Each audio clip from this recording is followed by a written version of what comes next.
All right, we're ready to get started. Today is Tuesday, February 3rd, 2026. This is the City Council's regular meeting that I am calling to order, giving notice to members of the City Council and to the general public that at this regular meeting, the City Council may vote to go into executive session, which will not be open to the public, for discussion and consultation with the city's attorneys for legal advice on any item listed on the following agenda. Can we have roll call? Mayor Daggett. Here. Vice Mayor Sweet. Here. Councilmember Aslan. Here. Councilmember Garcia. Here. Councilmember House. Here. Councilmember Matthews. Here. Councilmember Spence. Here.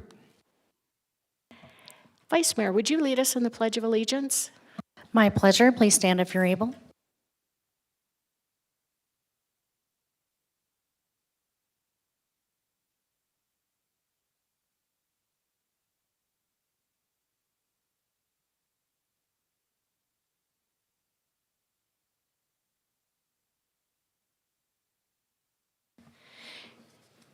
Councilmember Matthews, would you read our mission statement? The mission of the City of Flagstaff is to protect and enhance the quality of life for all. Councilmember Garcia, would you like to read the land acknowledgement? The Flagstaff City Council humbly acknowledges the ancestral homelands of this area's indigenous nations and original stewards. These lands, still inhabited by native descendants, border mountain towns sacred to indigenous peoples. We honor them, their legacy, their traditions, and their continued contributions. We celebrate their past, present, and future generations who will forever know this place as home. Thank you.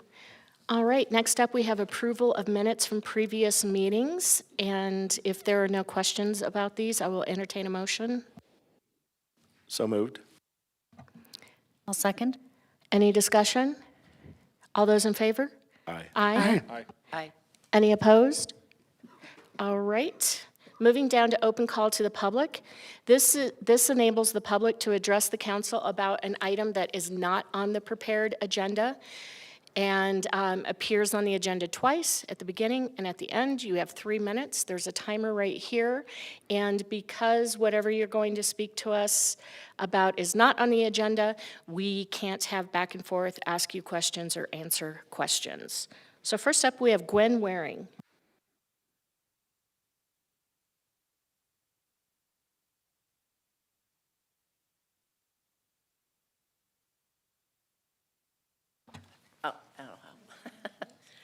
Dear Council, thanks for this opportunity to speak today. As per earlier visits, I am encouraging you again to have a conversation about ICE and about how to approach their efforts in our community. It's clear that ICE is about way more than immigration. It's a lawless, racist, political retribution private army of Trumps, massively funded by all of us, and it's becoming totally out of control. Last Saturday, after the murder of Alex Pretty, a part of me died too. I was up at Buffalo Park in soft snow, and you could see the pain in the faces of everyone walking there, the pain and fear of where this country is headed. And your silence on this matter is quite loud. ICE is hurting, murdering, and arresting American citizens as well as immigrants. They pull guns on people for watching them. I'm impressed now that some Republicans, as well as state attorneys general, are starting to stand up to government efforts to use the threat of ICE to gather our voter information, to affect upcoming elections, to do away with fair elections, or perhaps any elections. And you mustn't remain quiet about this. There are cities that are at least trying to stand up to this violence and corruption. There are mayors, like the one in Portland, insisting that ICE leave their communities alone. Why aren't you doing that? This effort seems really important now. I wrote to you a week ago asking for a community meeting, including all of us, the council and local and regional law enforcement. We deserve transparency. We deserve to know the parameters. We deserve to know our rights and that you will uphold them. And that goes for Native Americans, most of all, that one's really a trip. You're on the wrong side of this unfolding nightmare, and I encourage you all to be brave and stand up for this community and our country. Thank you. Thank you. Nadine Hart. Good afternoon, City Council and viewers at home and everyone here.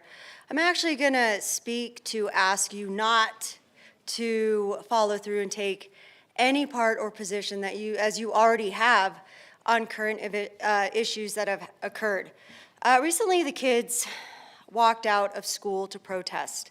And a lot of you are like, yeah, go.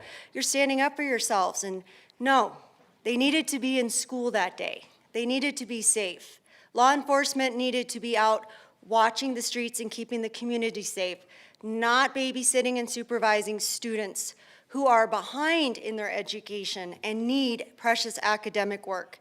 I know that my son's going to lose time this week for another assembly, but the safest thing and what I expect of each one of you is to encourage our community to do the right thing. Being in school is the right thing to do. And to keep in mind that there's a lot going on in our world. Starting to take stances on ICE, these are officers doing their job in accordance with the Constitution. And I'm not here to get you to see my side or any other side. You are voted here into this position nonpartisan. Nonpartisan. So like it or not, there are Republicans voting for each one of you. There are.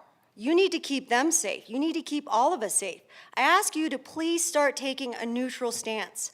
As I walk around the neighborhood and talk, we know I like to do that a lot. That's the one thing I'm getting from people. We're not talking about politics as much as they're just afraid. They're afraid of everything happening.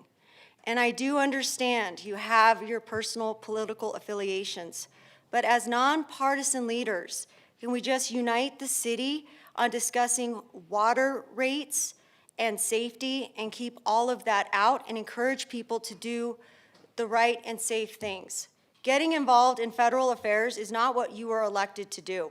It's not. You guys are here to represent us for everything. So bringing these discussions to the table is only going to create more fear. It's only going to create more division.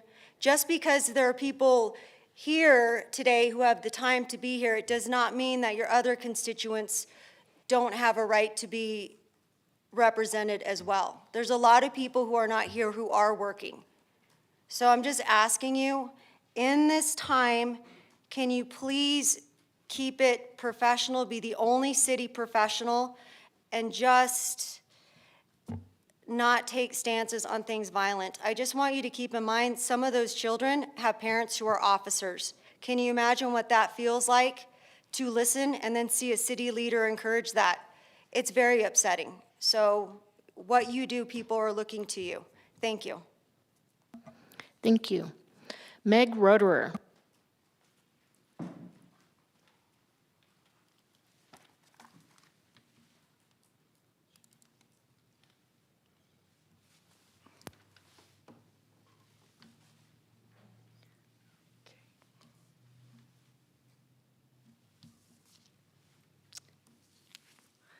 Good afternoon, Mayor and Council. My name is Meg Roderer, the Discover Flagstaff International Travel Trade Manager. I serve on the Arizona America 250 Commission as a voting member of the Travel and Tourism Subcommittee. A few highlights about the Arizona America 250 project include a digital passport app you can download at Visit Arizona. And when you check in and complete activities, you can win prizes. Coconino County is really well represented, and the Flagstaff Visitor Center is the official prize location to redeem those prizes. In addition, some very exciting news about the Arizona America 250 Traveling Museum.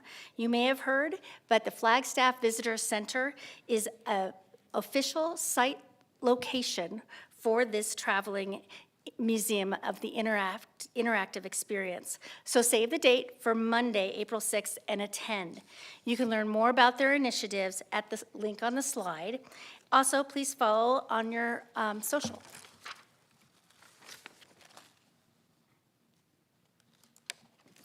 So the Traveling Museum, a few more comments. You have the exterior and the interior of the Road to 250, Arizona Traveling Museum.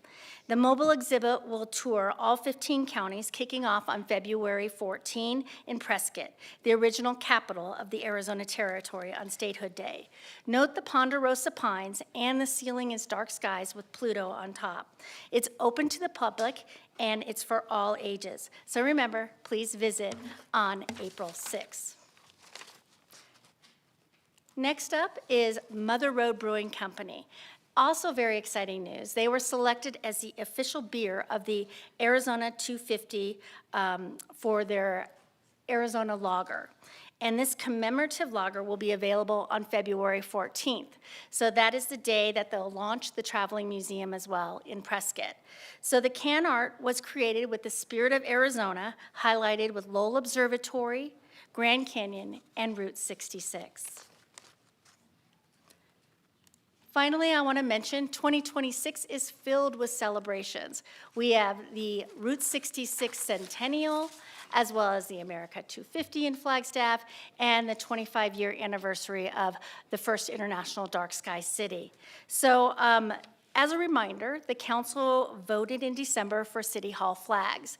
These emblems will fly on our City Hall location. In June, you'll see for the Route 66 celebration, and that will be flown for 1 or more days. In July, the America 250 will fly part of the month, and in October, the Dark Skies for part of the month.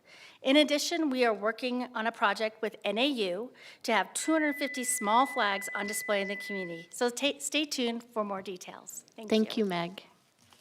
Colleen Maring.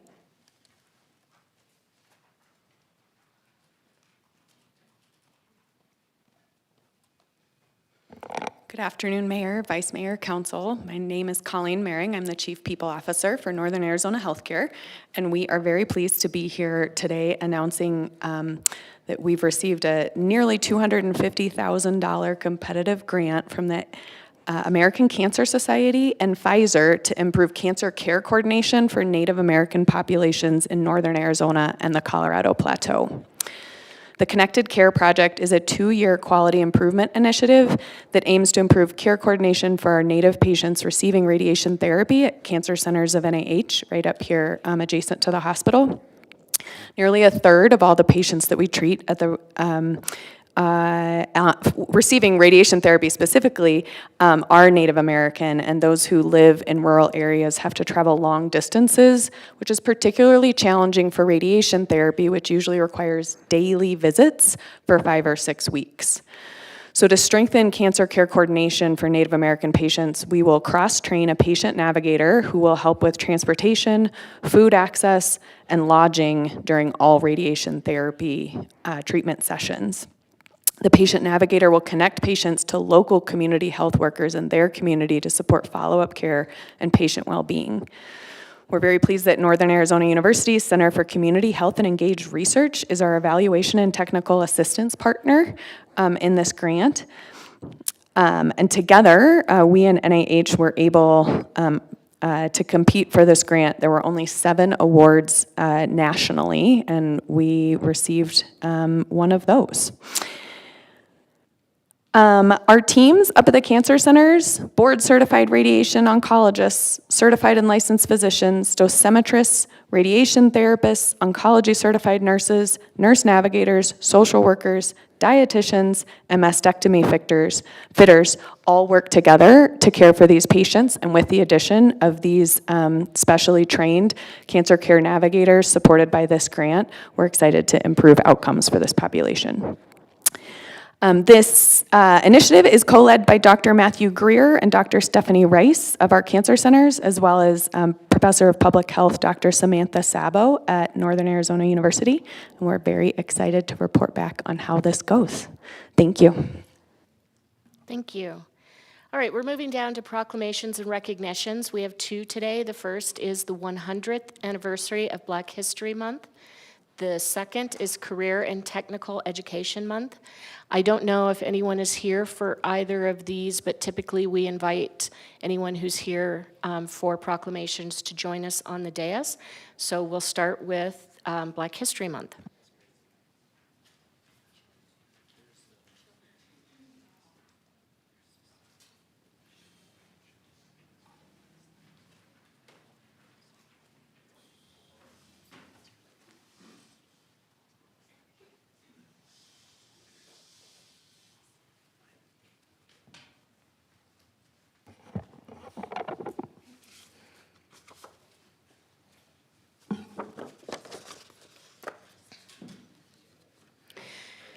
The City of Flagstaff celebrates the rich cultural traditions and proud ancestry of the peoples of the African diaspora and recognizes their vital contributions made to strengthen and diversify the City of Flagstaff and our surrounding communities.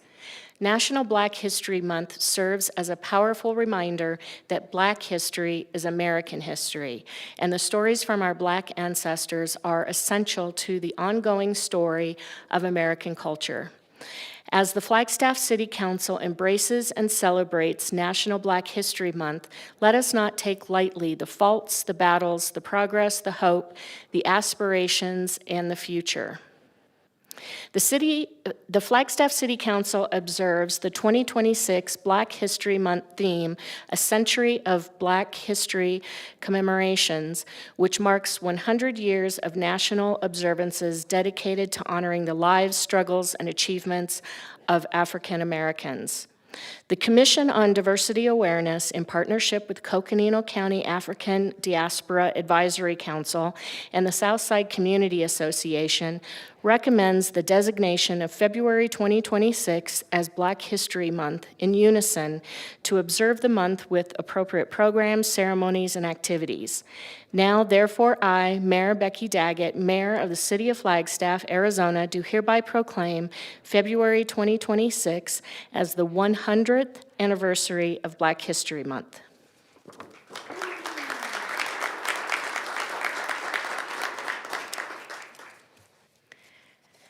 Next up, CTE, and I don't see anyone here for this. February is National Career and Technical Education Month. Career and Technical Education provides a holistic educational experience inclusive of technical skills, leadership development, career readiness aptitudes, community service opportunities, work-based learning opportunities, industry-recognized credentials, and more. Students who complete a career and technical education program demonstrate uncommonly high performance across multiple academic, career, and life skills metrics, as well as being advantageously positioned for productive citizenship and life satisfaction. Career and technical education through advisement by business, industry, and community partners helps address the skills and qualifications gap by preparing students to engage in critical, high-demand CTE-related fields. Flagstaff Unified School District currently offers 15 different career and technical education programs that represent 13 career clusters and prepares students for an incredible range of high-demand, high-yield post-graduation opportunities. Now, therefore, I, Mayor Becky Daggett, Mayor of the City of Flagstaff, Arizona, do hereby proclaim February as Career and Technical Education Month.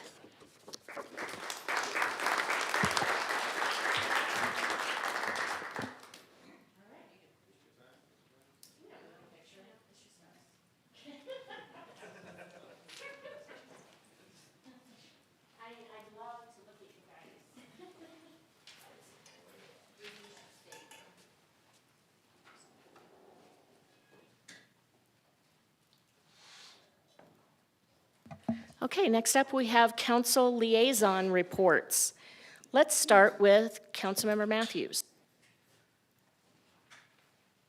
I probably have something, but I don't remember, so I'll pass.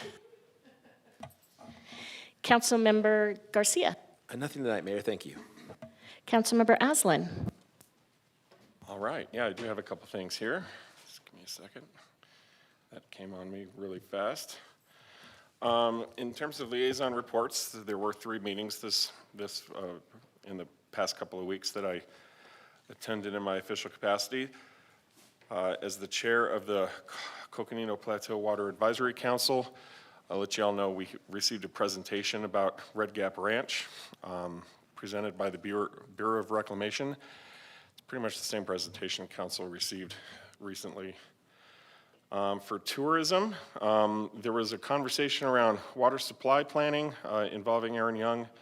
Also, Flagstaff energy efficiency and electrification study results from Genevieve, and a nice conversation from her as well, updating the commission around the Flagstaff accessory dwelling unit model plans library.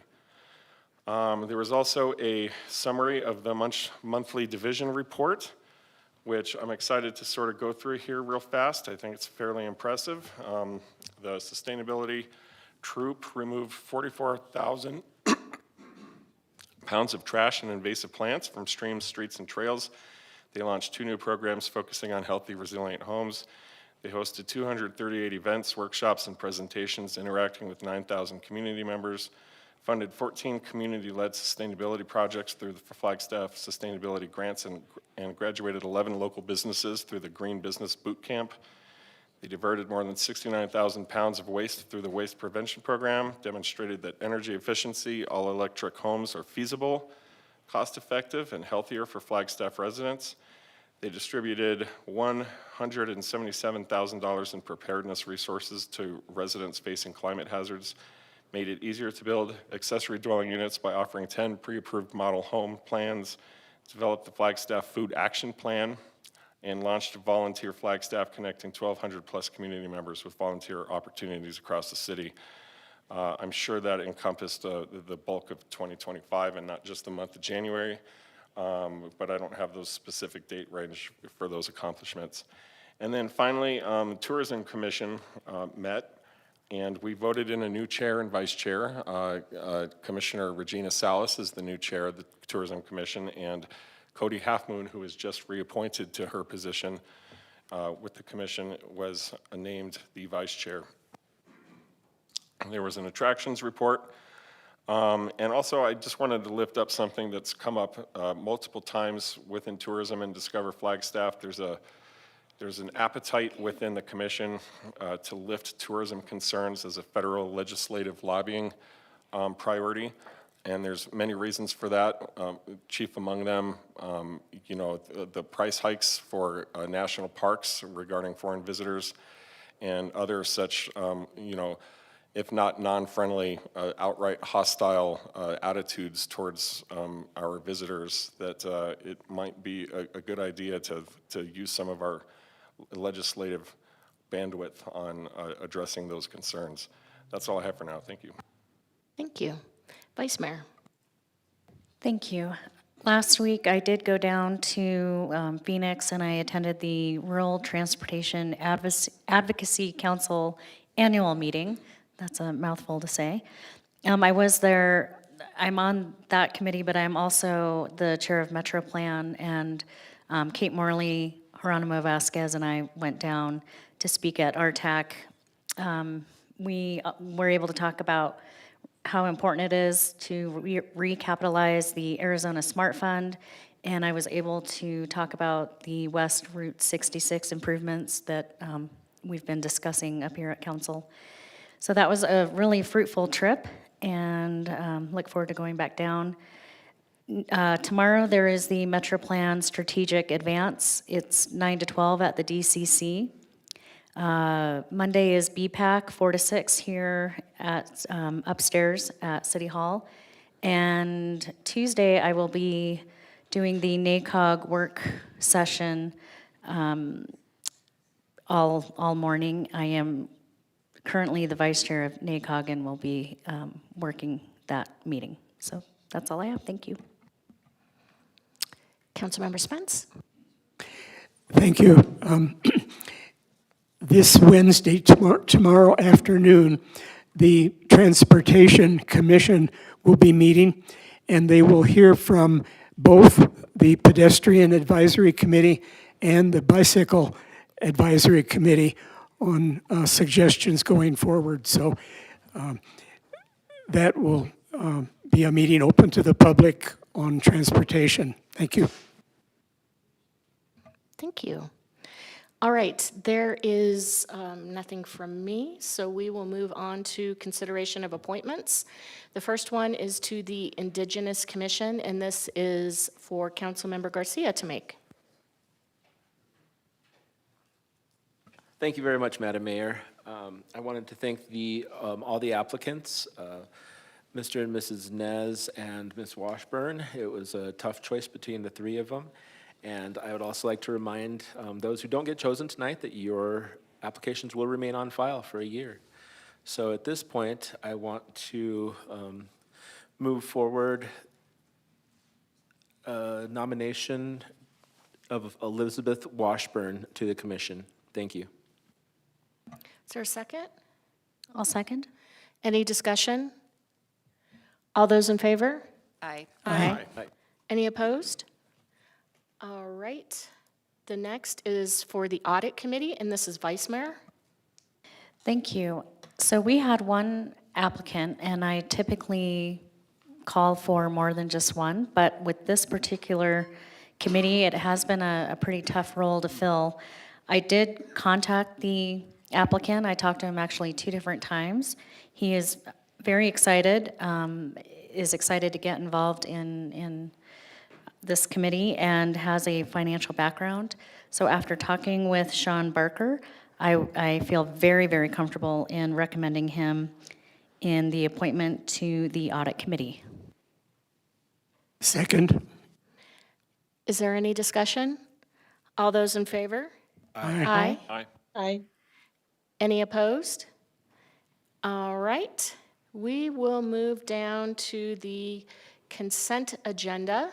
All matters under the consent agenda are considered by the City Council to be routine unless a member of the City Council or a member of the public expresses a desire at the meeting to remove an item from the consent agenda for discussion or comment. The consent agenda will be enacted by one motion approving the recommendations listed on the agenda. And unless otherwise indicated, expenditures approved by council are budgeted items.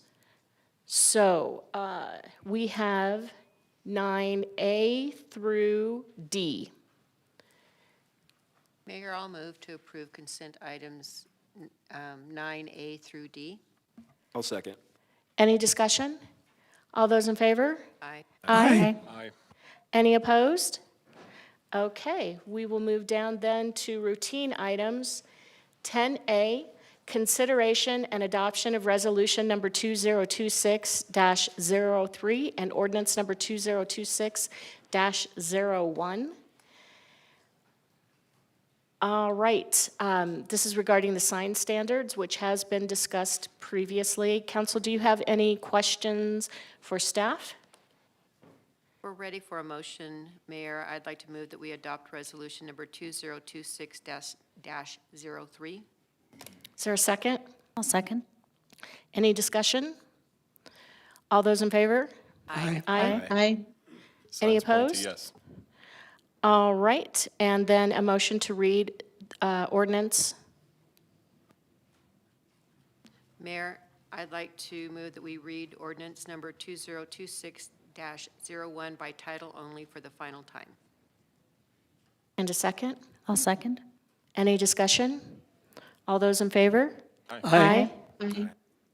Any opposed? City Clerk?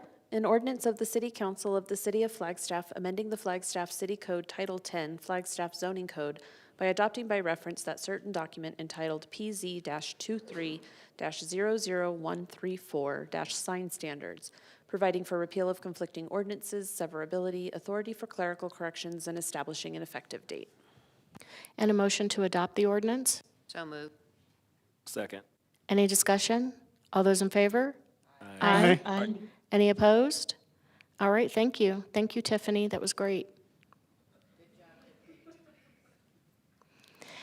All right, down to item number B, consideration and approval of purchase contract.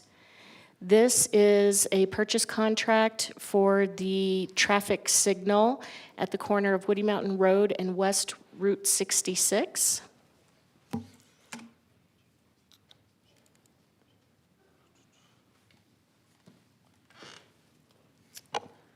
All right, good afternoon, Mayor, council members, Paul Mood, city engineer. This is the construction contract with CS Construction for the traffic signal at West Route 66 and Woody Mountain Road. Senate Bill 1737 awarded the city $1.9 million appropriation for the design and construction of a traffic signal at West Route 66 and Woody Mountain Road. On October 7, 2025, the City Council approved an IGA with ADOT to receive the funds for the design and construction of the traffic signal. ADOT has transferred the funds to the city previously, and the city staff began working on the project. We got started early. We hired Lee Engineering for a design contract in the amount of $28,500. We're currently at 60% design, working to 90% design. However, the plans are far enough along to get a construction pricing from CS Construction.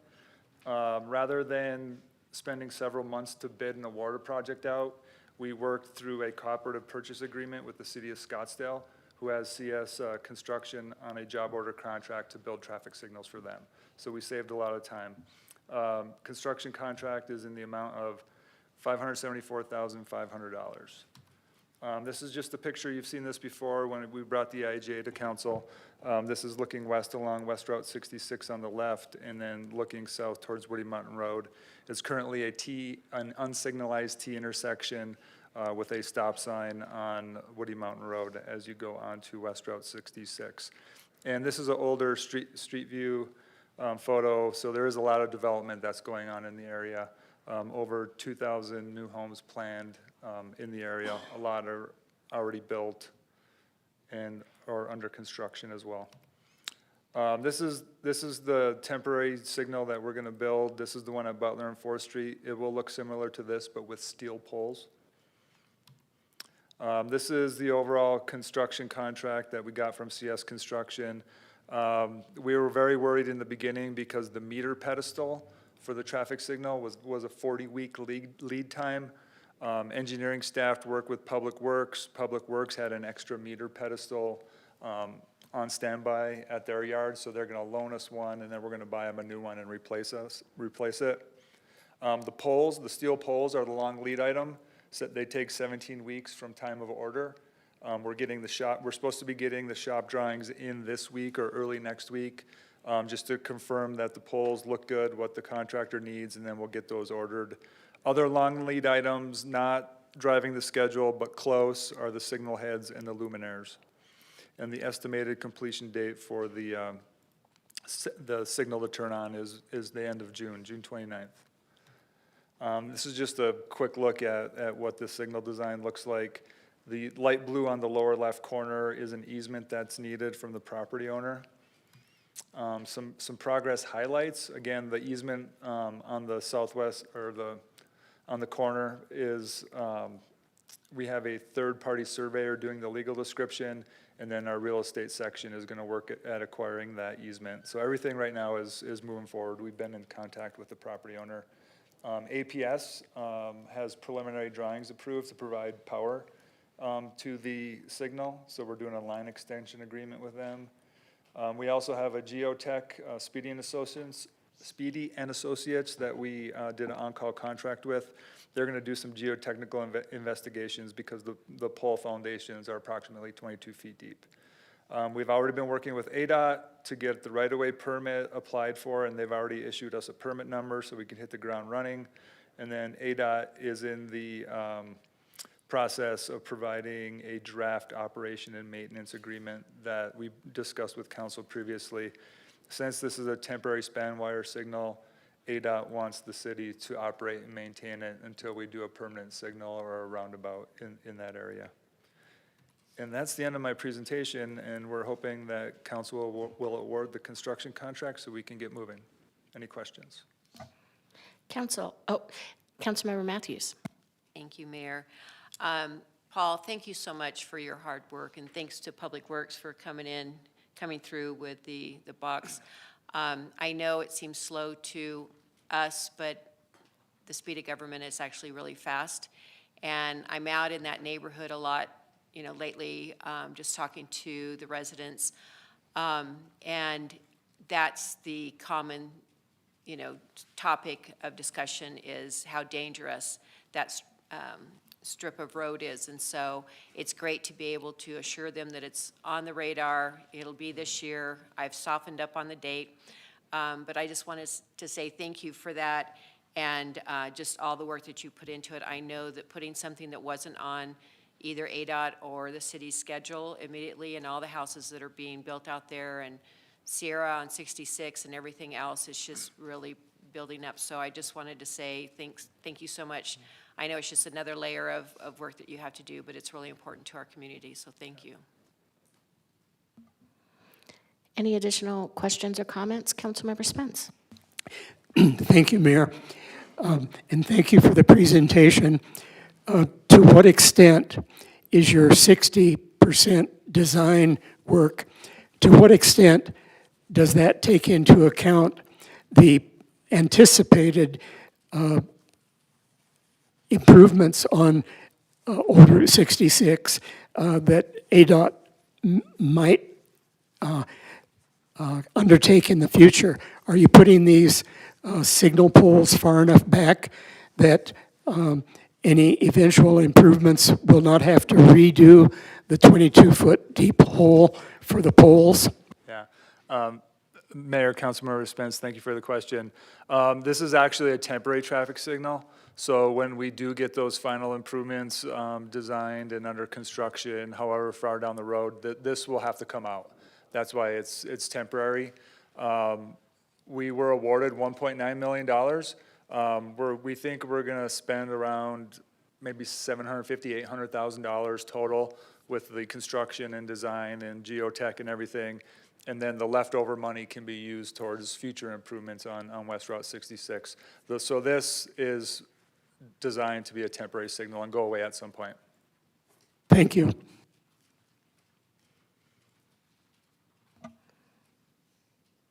All right, we're looking for a motion then.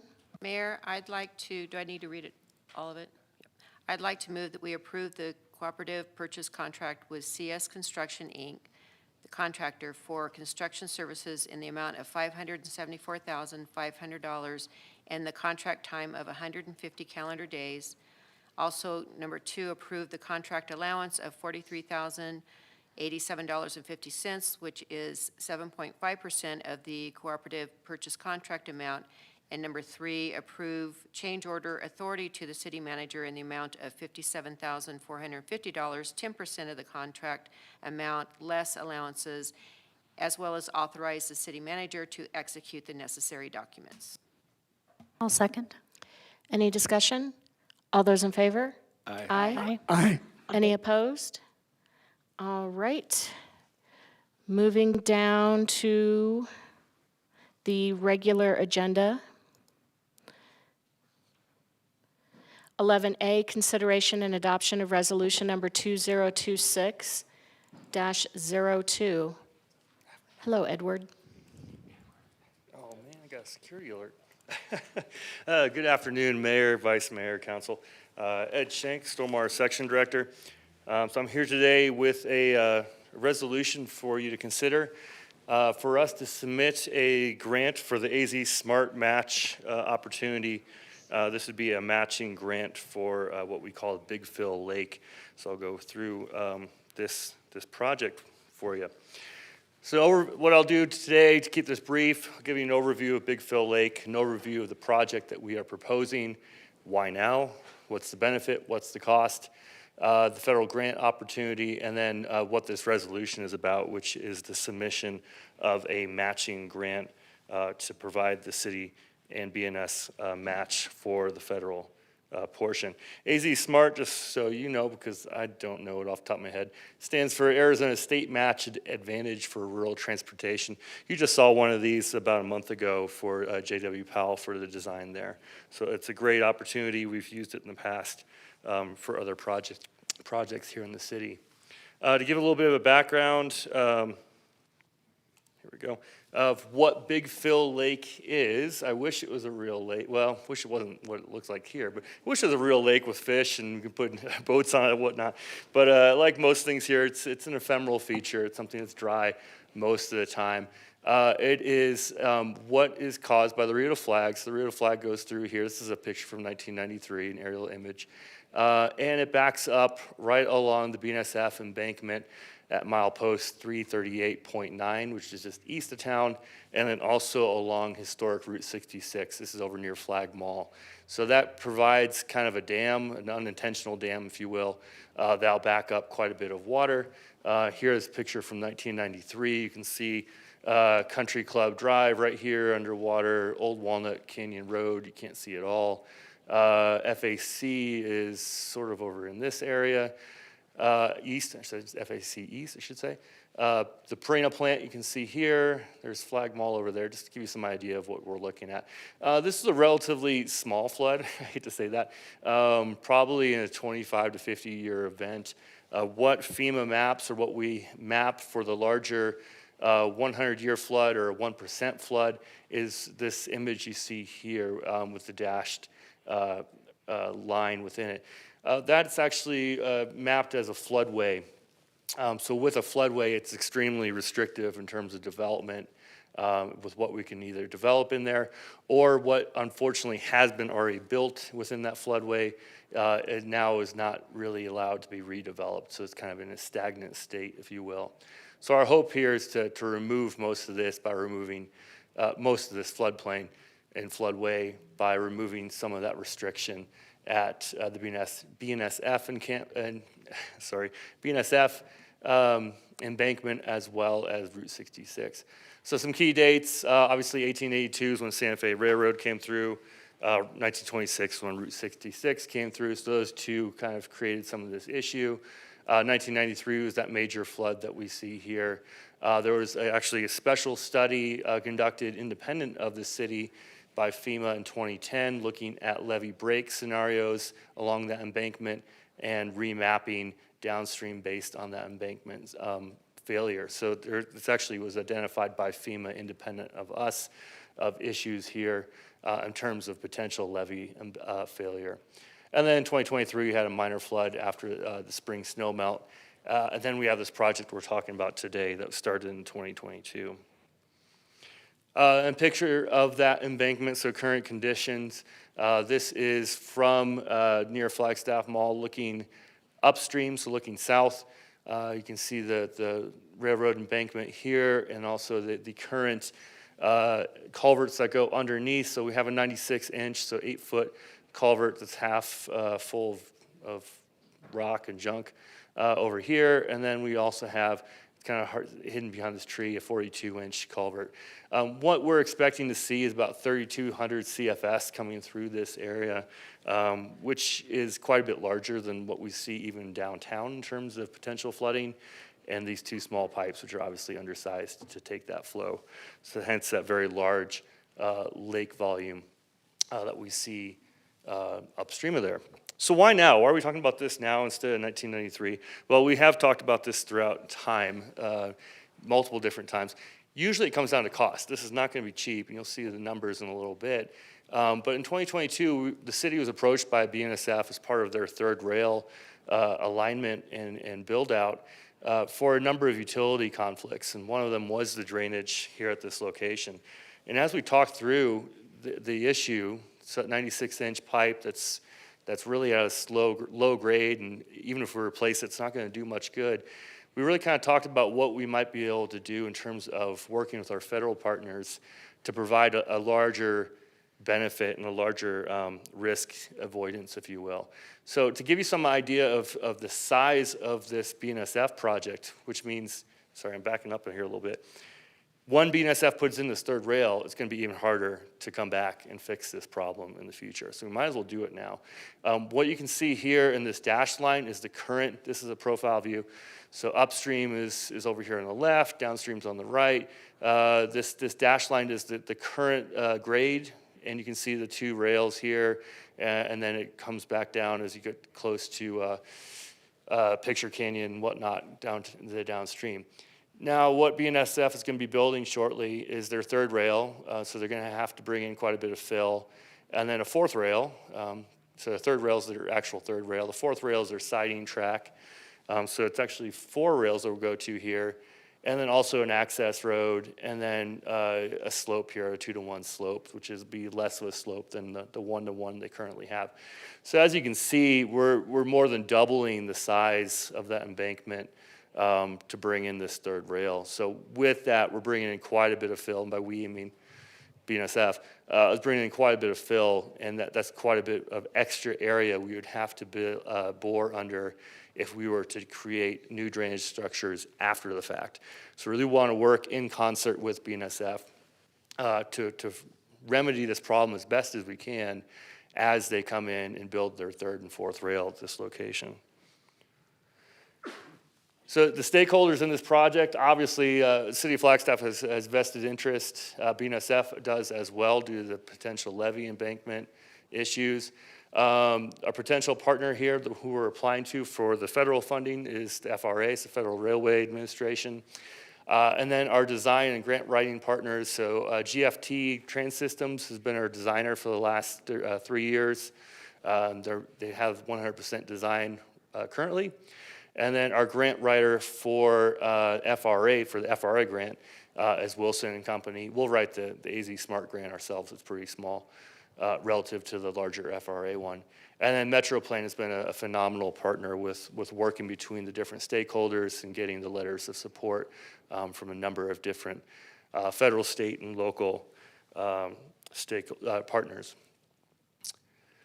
Project scope and design, so again, we are at 100% design or very close to it. So we're going to replace those 2 undersized culverts with 5 new tunnels.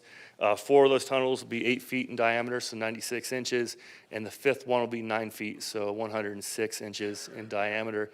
So relatively large, and with that, we will be reconstructing both the inlet and outlet structures of these embankments for both BNSF and Route 66 to allow that conveyance. As we'll have to also reconstruct the penstock wash outfall as we bring in this rather large structure. The reason that one of these pipes is larger than the other, and I'll get into this, so 4 are 8 feet, that 5th one's a 9 foot in diameter. And that 9 foot, the extra foot is so that we can also use it for bimodal transportation. So we can use it for pedestrian and bike transportation in the future if that's desired. So working with Martin Ince before he retired, we were working through a design of what that might look like. Here you can see just two examples, 2 screenshots from the design. So looking down on it, you can see this head wall construction and the 5 pipes. And then this is the outlet structure. So you can see the 5 pipes kind of coming at you, if you will. And then a ramp coming out of it. This will be a concrete ramp ramping out of it for the future bike and pedestrian tunnel, and then up and over both the existing and future sewer alignments. So we have both a 33-inch existing sewer, and then you've also heard about the Wildcat Interceptor project, which is moving forward ahead of this one, so with the 42-inch sanitary sewer as well. So a lot going on out here, but it's going to be a fun one to build if we get there. So what's the benefit? So this, if built, this will allow for the redevelopment of about 200 acres of undisturbed land. So there's about 200 acres of currently undeveloped land that's burdened with that FEMA floodway that we would be able, and we, the community, would be able to build either affordable housing, regular housing, commercial, future regional park. There's a lot of different things we can do with it that at the moment we're burdened with. Another big win, especially from a stormwater perspective, as I mentioned, there's a number of homes that are in this floodway. Once you're burdened with a floodway designation and you have a home, there's very little you can do to redevelop it or even rehab that home. So you're kind of stuck with it.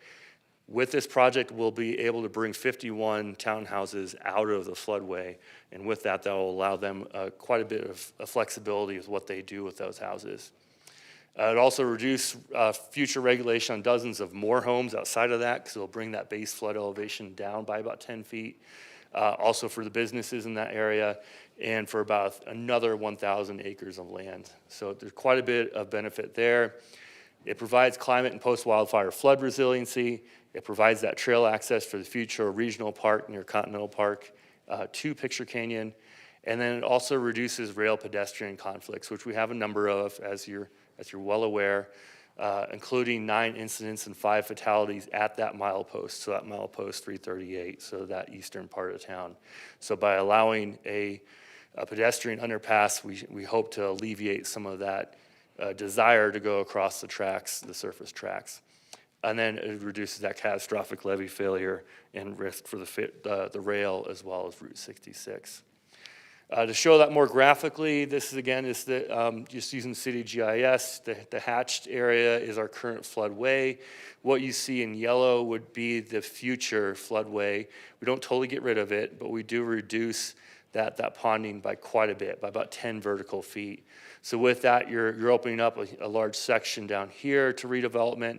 All these small little black dots, those are parcels, so you're removing all those homes from the floodway. You're opening up this commercial district over here that used to be slotted for a grocery store in the past. That opens up as well. And then you open up an area over here for development. So there's quite a bit of benefit by doing this project. For transportation, as mentioned, so you have Continental Park here, you have in the dashed here that future regional park. Everything you see in this sort of dashed red is that trail connection that's planned by PROS and MetroPlan and others. This proposed project here would allow us to connect through an existing easement with Purina into this future alignment to Picture Canyon. So it will actually be a very interesting trail that connects both Campbell Mesa, Continental Park, this regional park, all the way out to Picture Canyon, out to the county. So it'd be quite a connector once completed. So what's the cost? As I mentioned, it's not going to be cheap. Construction is, the opinion of probable cost for construction is about $13 million, with another $1 million for project management and $5 million for contingencies and bonds. So a total of around $19 million. The federal grant request is at an 80-20 match. So the federal grant request to FRA is $15.6 million, and the non-federal cost is just a hair under 4, so $3.9 million. So half of that would be shared with BNSF, so BNSF would be on the tab for half of that, and the other half currently would be budgeted out of the stormwater utility. Our request today is to submit for an AZ Smart Match grant to the tune of about 3.9. They probably don't have that amount in their budget, but any amount that they have and that they're willing to provide would be a benefit, obviously, to the city as well as BNSF.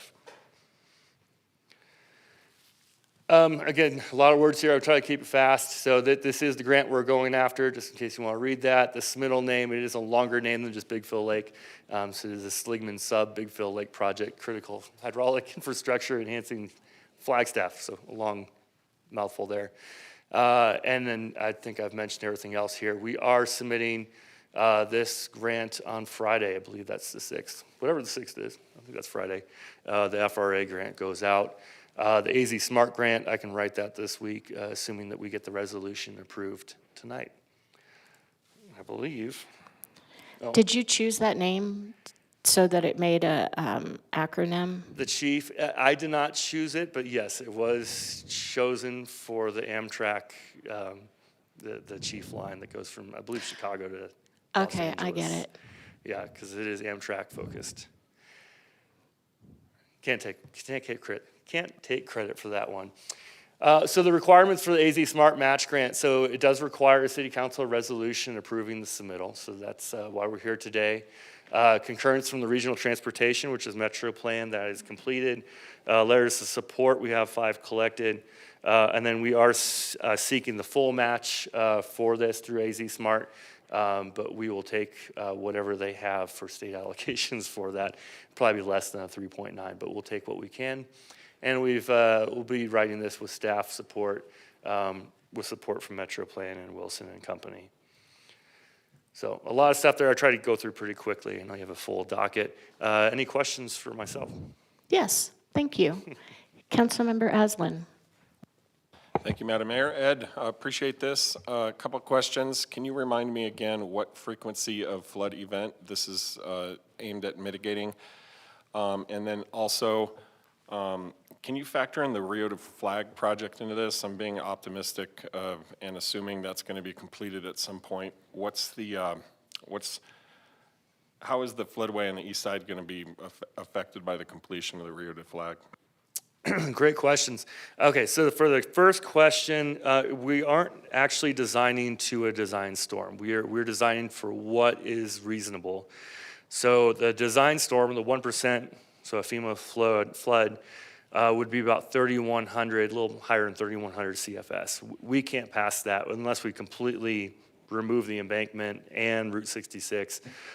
We can't pass that amount of water. So what we are pushing for is a roughly 2,200 CFS, and that brings that base flood elevation behind I'll call it the dam, behind the dam, down 10 feet. So it takes it from about a 21, 22-foot deep pool at the deepest, down to about 11 or 12 feet at the deepest, and then it shrinks up that pond by quite a bit. That's what we're seeing.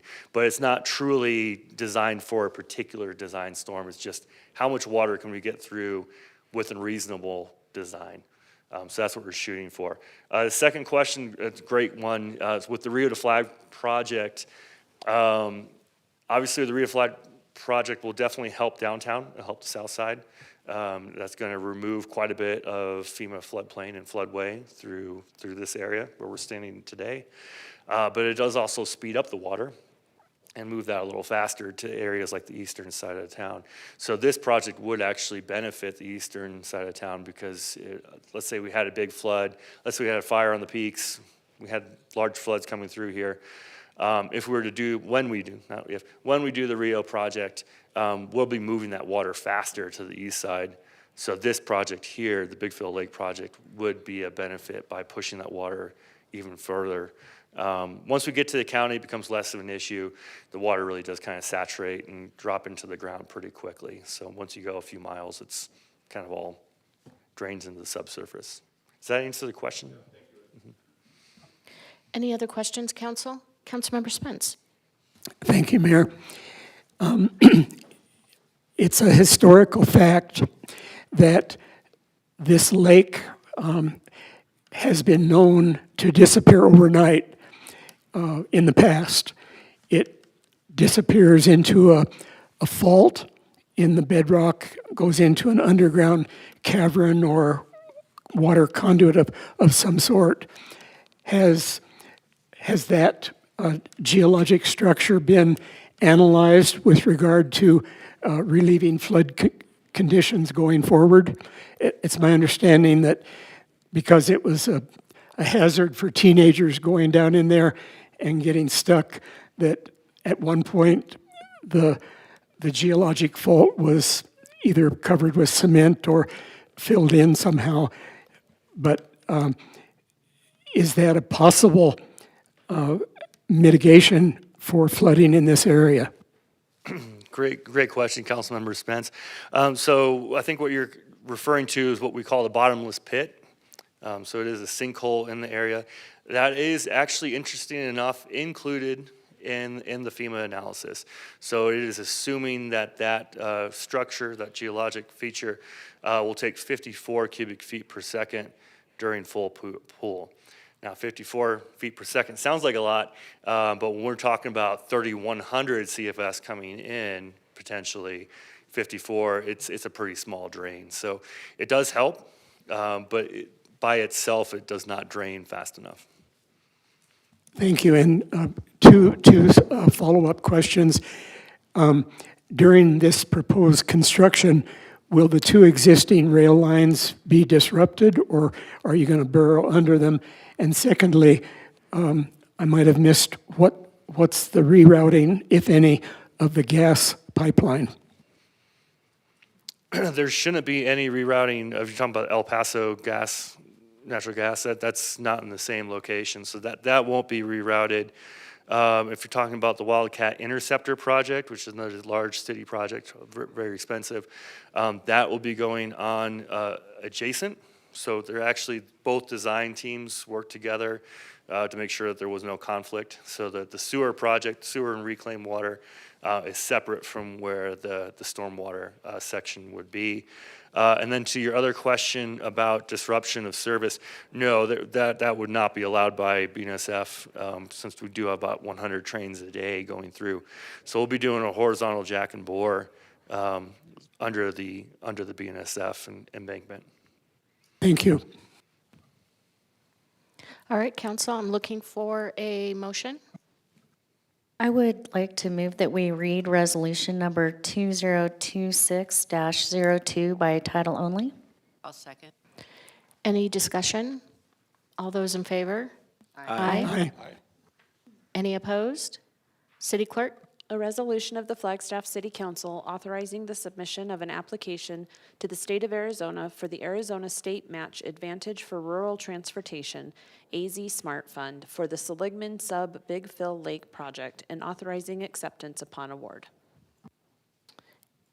I move that we adopt resolution number 2026-02. I'll second. Any discussion? All those in favor? Aye. Aye. Any opposed? All right, thank you, Ed. All right, so staff, before you come down, I was supposed to wait for one of the resolutions. So we are going to do the CTE resolution now because I believe our friends from FUSD are here now. So if you all would join us down here at the dais, council, if you would join me down at the dais. And it looks like staff left, so if someone could snap a photo too, that'd be great. Thanks.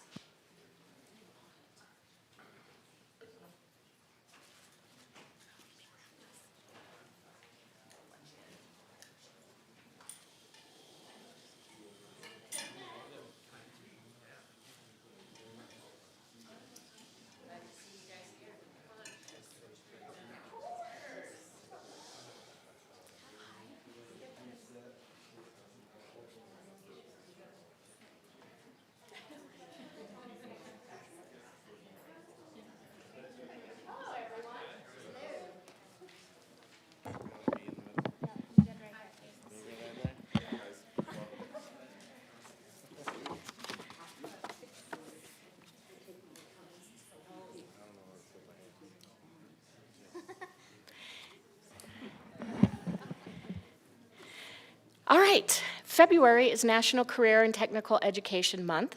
Career and technical education provides a holistic educational experience inclusive of technical skills, leadership development, career readiness aptitudes, community service opportunities, work-based learning opportunities, industry-recognized credentials, and more.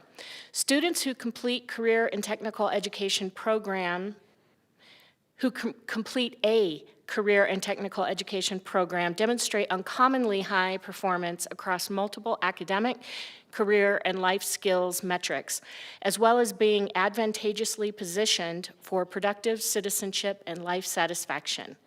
Career and technical education, through advisement by business, industry, and community partners, helps address the skills and qualifications gap by preparing students to engage in critical, high-demand CTE-related fields. Flagstaff Unified School District currently offers 15 different career and technical education programs that represent 13 career clusters and prepare students for an incredible range of high-demand, high-yield post-graduation opportunities. Now, therefore, I, Mayor Becky Daggett, Mayor of the City of Flagstaff, Arizona, do hereby proclaim February as Career and Technical Education Month.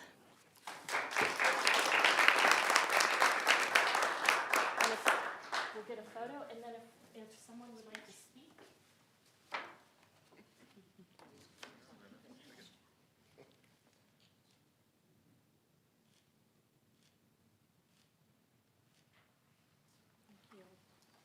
You have, yes? The side or the other side? Oh, here.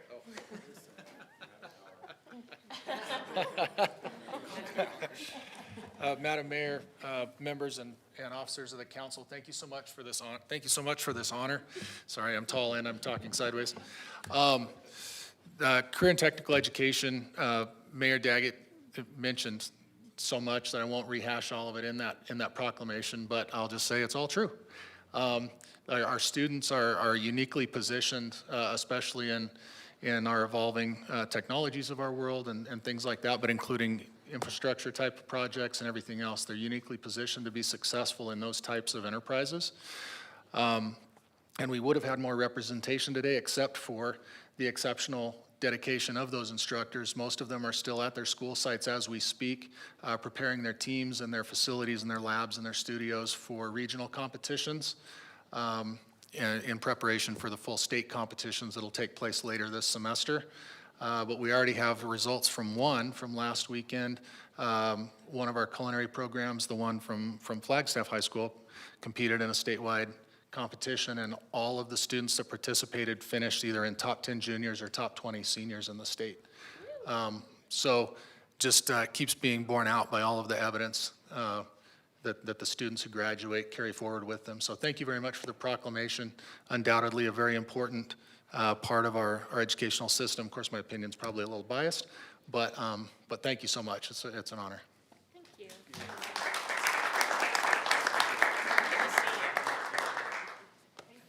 Thank you.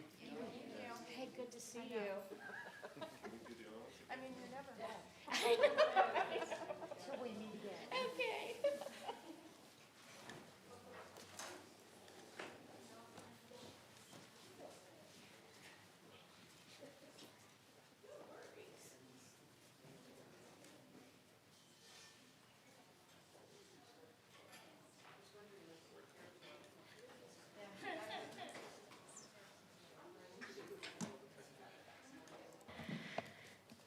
Okay, we are down to 11B, consideration and adoption of resolution number 2026-08.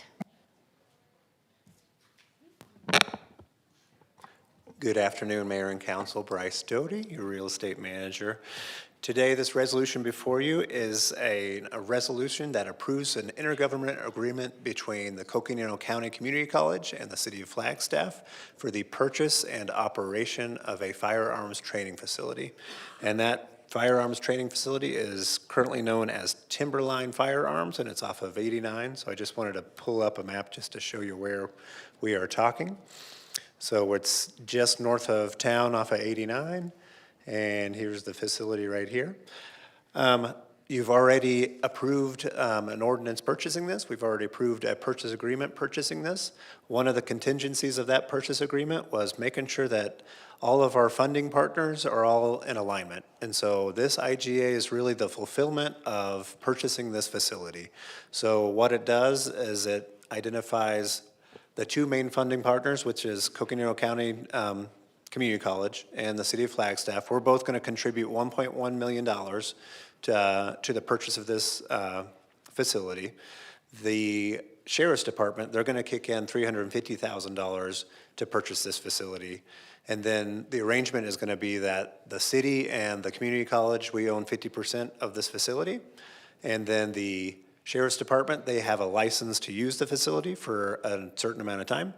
And then any of the outstanding funds are all going to go into a maintenance account. And so it's about $200,000 are going to go into a maintenance fund to continue operations of the facility. And so that's kind of what all the parties have agreed to right now. There's been a huge lift by a whole bunch of different partners. The Flag Police, City Attorney's Office, the college, the Sheriff's Department, city facilities.